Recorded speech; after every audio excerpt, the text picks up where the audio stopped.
Құрметті Қызылорда облысы Қармақшы ауданы тұрғындары және қонақтары, сіздерге өрт сөндіру, құтқару спорттық түрінен өтетін республикалық жазғы чемпионаттың өтуі туралы хабарлама айтқым келіп тұр.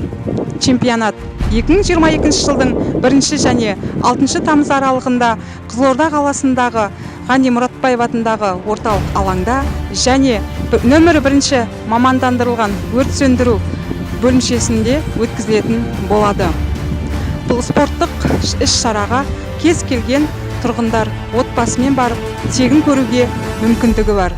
Келіңіздер, көріңіздер, қолдау көрсетіңіздер.